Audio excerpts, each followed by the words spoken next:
In Genesis chapter 40, we see Joseph still in prison, wrongfully accused. And now two other characters enter our scene, the chief cupbearer and the chief baker.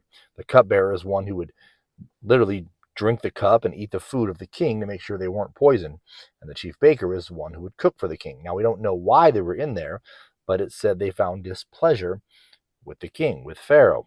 So he's there, Joseph's there with these two men, and they have a dream, but they don't have anyone to interpret it.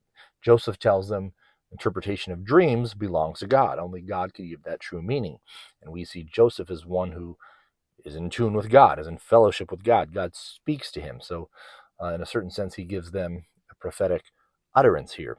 And unfortunately for one of them, the chief baker, it wasn't a good utterance, right? He would be put to death for whatever his crime was. The scripture doesn't tell us, but the chief cupbearer would be restored to his position, exonerated. Now, this brings up, I think, 2 points. The first point is Joseph tells the chief cupbearer to remember him, that he was wrongfully accused, and to speak well of him to Pharaoh, to tell him what happened, to perhaps justify his name.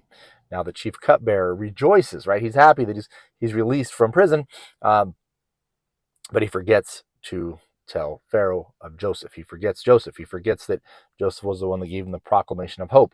And this is, I think, indicative of how we are as people. When times are bad, we want to look to the Lord for answers. Oftentimes the Lord brings about those answers. Oftentimes the Lord gives us something to rejoice about, and yet we forget. We forget that the Lord has done that. We rejoice for the moment, but we forget, one, that the Lord is the one that truly has brought us out of the pit, and two, those who have often been used by the Lord to help us. Oftentimes people are instruments by the Lord to kind of help us out of a bad situation, and we might be thankful for a second, but we forget not only God, but them, those who helped us, and we shouldn't. Secondly, we see this issue of dreams, and I think it's important to say not every dream means something. Not every dream is of God, right? But we do see, not only here with Joseph, but even in the New Testament with Joseph and Mary, right? The angel in dream, the angel of the Lord speaks to him. So this can happen, but we need to be careful not to try to make everything out of our own dreams, because remember, this isn't, we're not in redemptive history, right? We're not, the Lord isn't trying to speak a grand plan through every dream we have. Rather, with Joseph here, there was a master plan being brought about with Joseph in the New Testament. The same thing. There's the Messiah being brought into the world. And sure, the Lord has a master plan for all of us, but we don't want to make too big of ourselves in every dream and try to make them meaningful. So can the Lord speak through dreams? Sure. But it would be, one, that it would be clear that it's from the Lord, and two, that there's someone like here with Joseph to interpret it and give it that meaning. So I think if there's some dream that is meant to be from the Lord, it would have to be very clear that that is indeed from the Lord, and not just to make meaning out of everything, because dreams are a natural process of the sleep state.